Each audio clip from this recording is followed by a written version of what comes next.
La semana, el 25 de noviembre, se celebra el Día Internacional de la Eliminación de la Violencia contra la Mujer.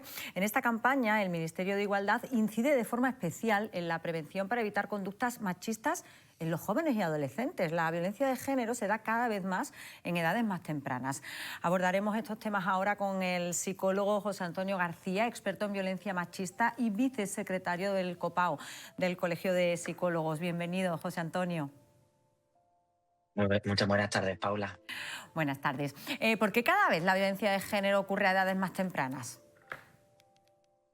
Bueno, yo creo que hay que entender que la población adolescente o juvenil cada vez está iniciando las parejas, los primeros romances, las primeras relaciones se van adelantando a los 12, 11 años y por tanto cuando hablamos de adelantar a relaciones y no tener un modelo de relación sano, pues ahí es donde aparece la violencia y por tanto cada vez estamos encontrando casos cada vez más jóvenes, las chicas y los chicos que ejercen esta violencia en situaciones de 12 años, de 13, que antes lo podíamos encontrar con 15 o 16. Y ahí es donde quizás está la alarma.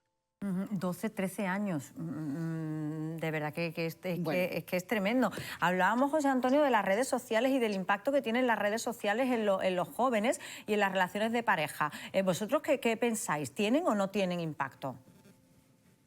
Hombre, para atender a esta población es fundamental, porque cuando yo trabajo con mujeres adultas, las redes sociales están, pero la violencia se expresa a través de la violencia económica, del control a través de la convivencia. Las adolescentes y los adolescentes no conviven, viven con sus familias. ¿Qué pasa? Que tienen un dispositivo digital y la convivencia digital se extiende 24/7, como dicen ellos y ellas, ¿no? Es una forma que tienen los chavales de ejercer ese control, ese aislamiento, esa manipulación, esa desvalorización y es una línea directa con la víctima en la que muchas veces las personas adultas no sabemos y no tenemos la competencia para entrar, aunque creamos que sabemos mucho de controles parentales.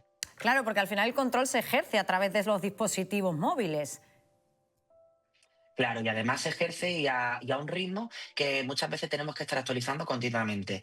Esto de la geolocalización cada vez es más escalofriante, el descubrir las formas que tienen ellos y ellos y ellas, de descubrir cómo la otra persona está en tal sitio, se ha conectado, no me ha contestado, por qué no me ha contestado. O sea, es una forma que tenemos de abrirnos en canal a toda la socialización.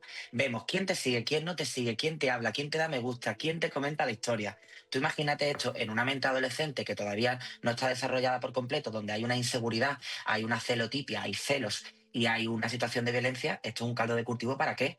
Para mandarte un mensaje directo, para hacerte sentir mal, para pedirte que borres a alguien, para pedirte que te quiten las redes sociales, para pedirte la contraseña.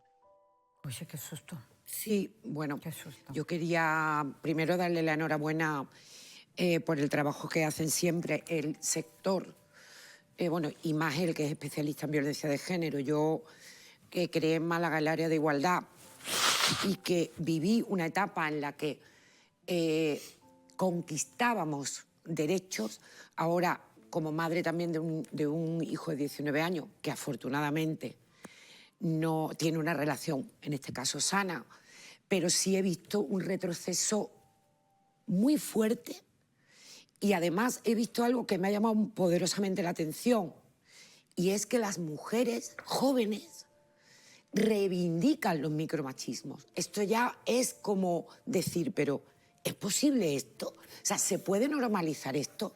Me gustaría saber la opinión que tiene él sobre el tema. José Antonio, ¿habéis vosotros detectado este tipo de conducta por parte de las chicas, de las jóvenes?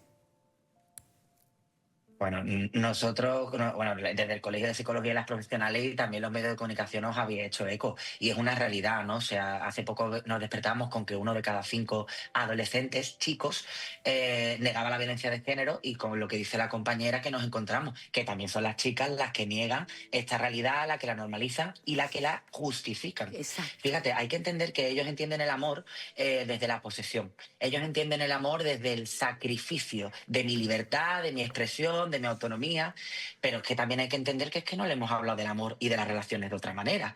Y de lo que están aprendiendo es de lo que están adquiriendo todos estos conocimientos.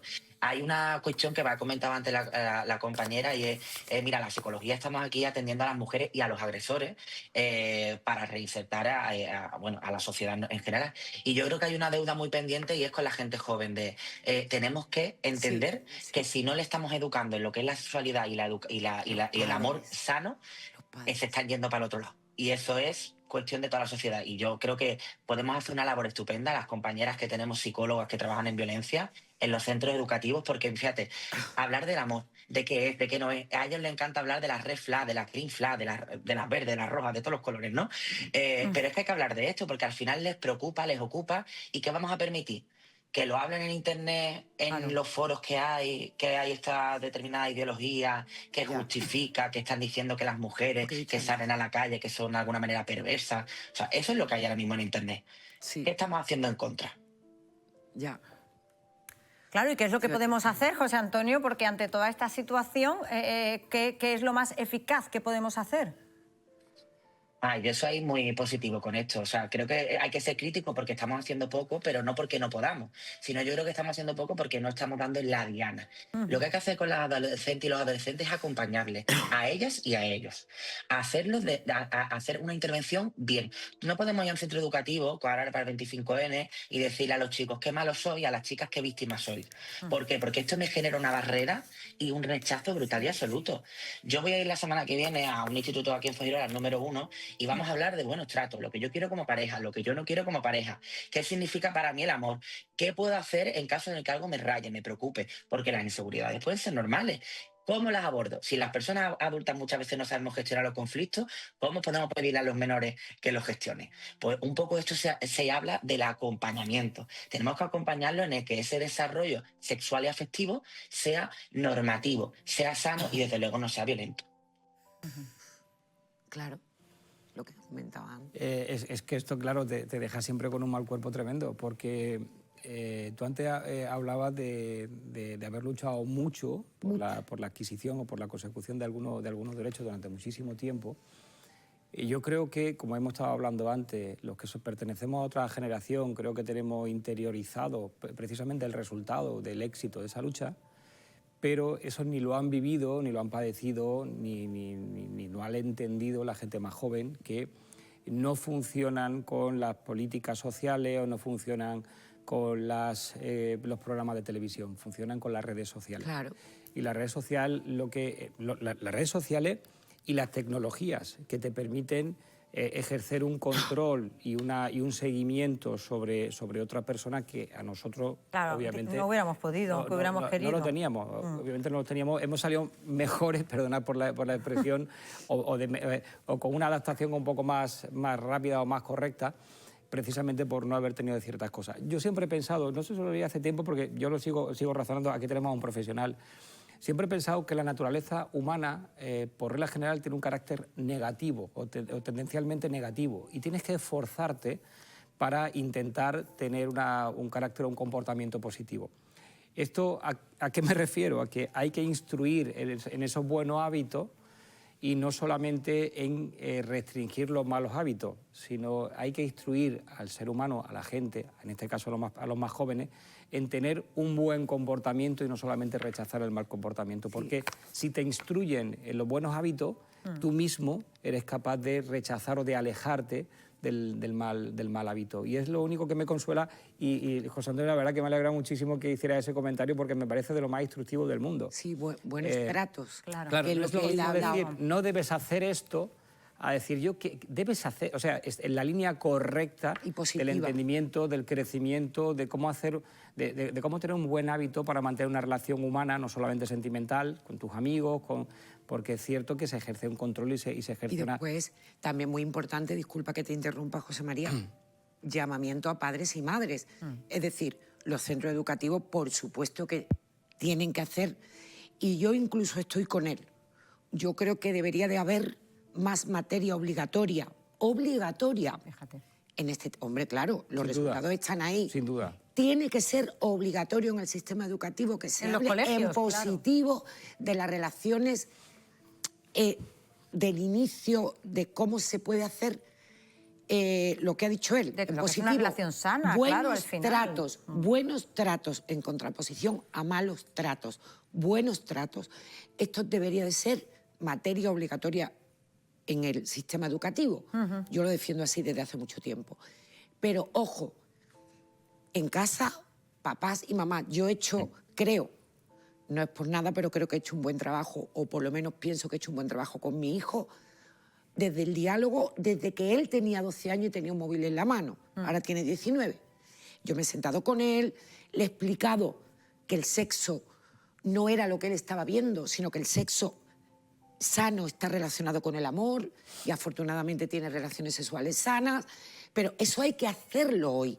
En mi caso, en mi generación, conmigo no habló nadie. Pero ahora hay que hacerlo. Los padres y las madres tienen esa obligación. Sí, porque estamos en el contexto en el que estamos, ¿no? Tenemos Y con que ese hacerlo. acceso además a los móviles y a todo tipo de imágenes. José Antonio, yo te quería preguntar, porque hablábamos aquí antes de empezar a hablar de este asunto, también de los mensajes que se lanzan por parte de determinados partidos políticos y que de alguna manera apuntan un poco a ese control por parte de las parejas. ¿Vosotros lo veis en consulta esto también o no? Bueno, claro, ahí estamos en un momento de polarización, ¿no? En el que cada vez la gente está más distanciada, más en posiciones extremas y los adolescentes y las adolescentes no son ajenas a esta realidad. Entonces tú llegas a un centro educativo o llegas a la consulta y te encuentras a un niño o una niña con estos discursos que dices tú, ¿en qué momento de tu realidad, de tu día a día, vas a hablarme tú a mí de una denuncia falsa? O sea, ¿en qué momento tú has llegado a este punto? ¿O en qué momento tú me estás hablando de determinados datos, de violaciones, de tal, cuando no estamos en ese punto? ¿Por qué? Porque aunque no tengan los medios de comunicación tradicionales como la televisión, la prensa escrita, la prensa digital, sí les llega toda esta información de que de influencers, del TikTok, de Instagram, de los foros que se meten, del patio de recreo. Entonces, fíjate, esto no va a solucionar la situación general, lo que va a hacer es agravarla, porque estos niños y estas niñas van a crecer con ideas cada vez más de distanciamiento. Y en la sociedad y la democracia las personas tenemos que unirnos, no separarnos. Tenemos que ir hacia adelante, no hacia detrás. Entonces hay cuestiones que yo, por ejemplo, cuando voy a los centros educativos, digo, ya, vamos a ver, aquí no estamos hablando de ideología, aquí estamos hablando de violencia. Y yo creo que la violencia entendemos todas y todos lo que es, y si no lo explicamos. La violencia es cuando alguien te hace sentir mal por esto, por esto, por esto. Es física, es psicológica, que la psicológica es la que no entienden y la que más reciben. También es sexual, puede ser dentro de la pareja, pueden haber agresiones sexuales dentro de la pareja. Entonces vamos hablando de su realidad. Yo no voy a hablar de lo que hay fuera, yo voy a hablar de lo que a ustedes os pasa, de lo que a ustedes os preocupa, porque ahí es donde está el aprendizaje significativo. Antes decía la compañera el refuerzo del profesorado, y yo siempre, aquí que soy muy pesada, la cabra de siempre tira al monte, ¿no? Y yo creo que hay que hablar de violencia, pero hay que hablar bien. No todo el mundo puede hablar de violencia porque si no, los chavales y las chavalas te traen unos discursos que te llevan por la calle de la amargura. Porque es que están hiperformados en estos discursos extremistas o negacionistas. Entonces hay que saber trabajar con adolescentes y llegarle, porque si no, estamos haciendo algo malo. Yo ahí digo, mis compañeras psicólogas que nos lleven a un centro educativo y que vean cómo acompañamos a los niños y a las niñas, porque muchas veces solo acompañamos a las niñas y a los niños también hay que acompañarlos, y cómo hablamos de eso, buenos tratos, relaciones, convivencia, respeto. Totalmente. Eso nos gusta a todo el mundo. Totalmente. Totalmente de acuerdo. José Antonio, muchísimas gracias, como siempre, por acompañarnos. Muchísimas gracias a ustedes por darnos visibilidad. Nada, mil gracias.